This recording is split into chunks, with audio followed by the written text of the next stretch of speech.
ভবানীপুরে ভারতীয় জনতা পার্টির যত কর্মী ভোট ঘোষণার আগে বেরিয়েছে, এটা বিগত দিনে কখনো হয়নি। নন্দীগ্রামের পর এবার কি তবে ভবানীপুরে হোলির দিন রঙের উৎসবে মেতে উঠতে শুভেন্দু অধিকারী বেছে নিলেন খোদ মুখ্যমন্ত্রী মমতা বন্দ্যোপাধ্যায়ের গড় ভবানীপুরকে। শুধু আবির খেলাই নয়, বিশাল শোভাযাত্রা করে শুভেন্দু বুঝিয়ে দিলেন 2026-এর লক্ষ্য এবার ভবানীপুর। কিন্তু কেন ভবানীপুর নিয়ে এত আত্মবিশ্বাসী বিরোধী দলনেতা? নেপথ্যে কি নির্বাচন কমিশনের সেই স্পেশাল ইন্টেন্সিভ রিভিশন অর্থাৎ SIR? এই ভবানীপুরে দাঁড়িয়ে আছি। এখানে গত বছর আমাদের দোলের আগে আমাদের এখানে বাঙালিদের সংস্কৃতি আছে, আজ আমাদের নেড়াপুড়া, কাল আমাদের দোল, আর হিন্দিতে হোলিকা দাহন বলে, হোলির ঠিক আগের দিন হয়। গতবারে আমাকে হাইকোর্ট থেকে পারমিশন নিয়ে এই পিছনের একটা ছোট গলি রাস্তায় করতে দিয়েছিল। হোলিকা দাহন করব, দোল পূর্ণিমা করব, তার জন্য হাইকোর্টে যেতে হয়।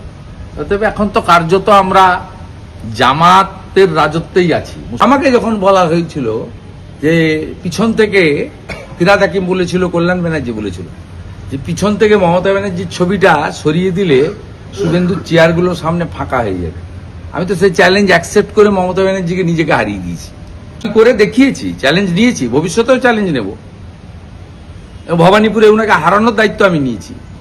বন্ধুরা, আপনারা জানেন 2021 সালে বিধানসভা নির্বাচনে নন্দীগ্রামে মমতা বন্দ্যোপাধ্যায়কে হারিয়ে ইতিহাস গড়েছিলেন শুভেন্দু অধিকারী।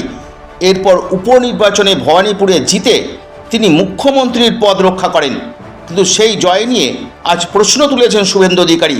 ওনার দাবি 2021-এর জয় ছিল ভুয়ো ভোটারদের উপর ভিত্তি করে। সম্প্রতি SIR-এ ভবানীপুর কেন্দ্রে ভোটার তালিকা থেকে প্রায় 48,000 ভুয়ো ভোটার বাদ পড়েছে। 14,000 ভোটার রয়েছেন সন্দেহের তালিকায়।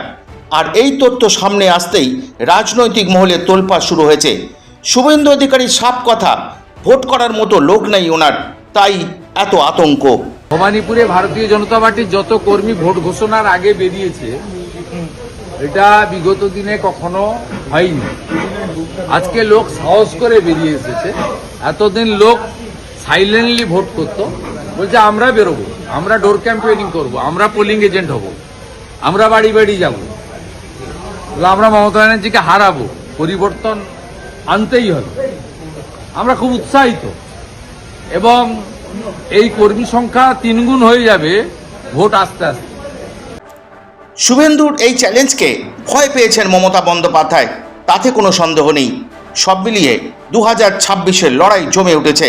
কিন্তু প্রশ্ন একটাই, এই 60,000 ভোটার বাদ যাওয়াই কি তবে মমতা বন্দ্যোপাধ্যায়ের হারের কারণ হবে, নাকি মমতা বন্দ্যোপাধ্যায় আবার নতুন কোনো চমক দেখাবেন? আপনাদের কি মনে হয়, শুভেন্দু কি পারবেন নন্দীগ্রামের পুনরাবৃত্তি করতে? আপনাদের মতামত কমেন্টে অবশ্যই জানান। আর সঠিক খবর পেতে RDB নিউজ অর্থাৎ রাজীব দত্ত ব্লগ সাবস্ক্রাইব করে রাখুন। দেখা হচ্ছে পরের ভিডিওতে। ধন্যবাদ।